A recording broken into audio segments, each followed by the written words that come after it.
This is the second tragedy so far on South Australian roads on what is only day 2 of a 4-day Easter long weekend. Unfortunately, police have had to deliver the sad news to a family that their teenage son has died in a crash. Just prior to midnight yesterday, a car containing 5 teenage youths was involved in a crash on the Rocks Road at Balaklava. The vehicle drove onto the incorrect side of the road, mounted an embankment and crashed into a tree. Sadly, a 17-year-old boy from Tarlee died at the scene.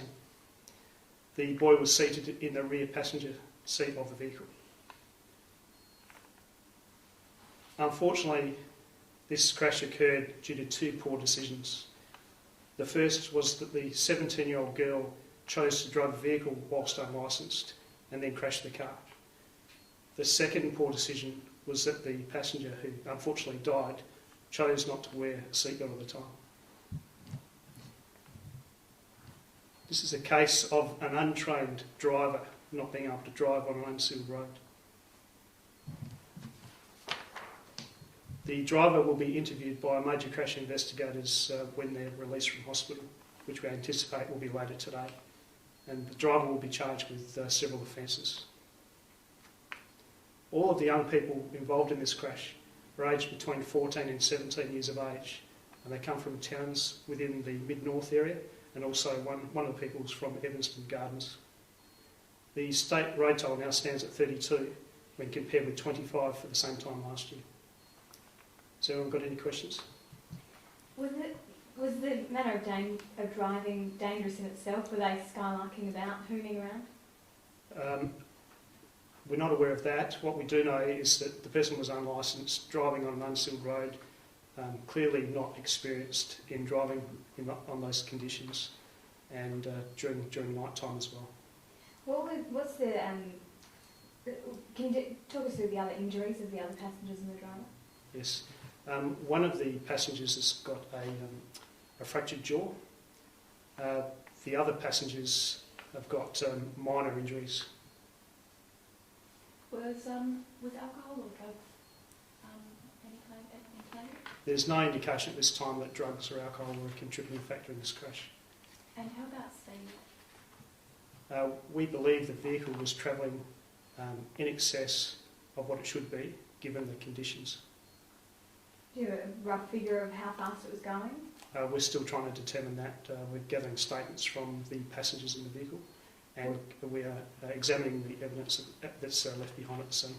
Were they a group of friends? Were any of them related, all known to each other, I imagine? Yeah, they're a group of friends from local country towns.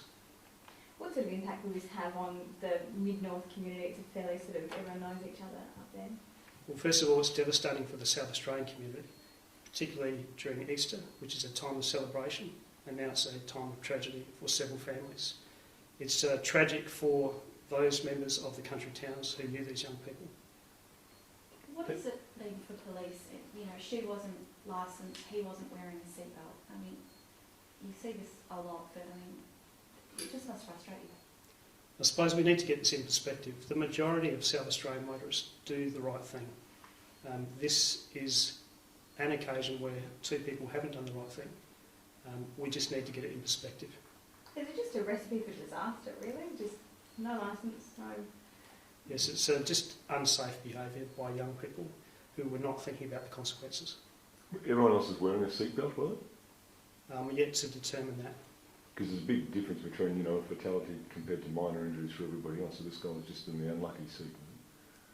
Yes, the young lad who died in this crash, he was seated on the side of the vehicle that impacted the tree.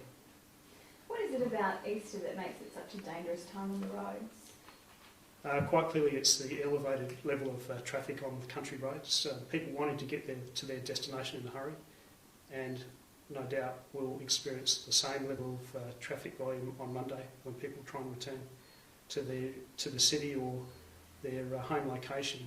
So it's important that motorists keep in mind that they should make sure they're properly rested, that they plan their travel, they don't drink and drug drive, they're aware of their speed, and also that they drive to the conditions of the road. March has been particularly bad this year. Is there any reason for that? It's always sort of a bit of a danger month. Yes, there's no particular reason other than, like we're saying, the Easter period involves more traffic on the road. But yeah, the fatality count it varies from month to month, you're correct, but there's no particular reason that this month should be much worse than it was last year. Just in terms of the speed limit along the area they were driving, do you know what that was or what that is? Yes, it would be 100 kilometres an hour. What, we've just had a look on the map, just out of interest, what sort of area is that? Is that sort of the dirt tracks? Is it on a way to anywhere, or is it's a reserve or something? It's the end of a series of dirt roads that leads to a reserve where youth go to swim in a watering hole, and also families have picnics during the day. It's just a large reserve area.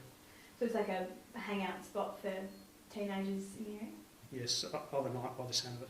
Right. Just before midnight, any idea what they were doing, or what was the purpose of the trip, or how did the five of them get together?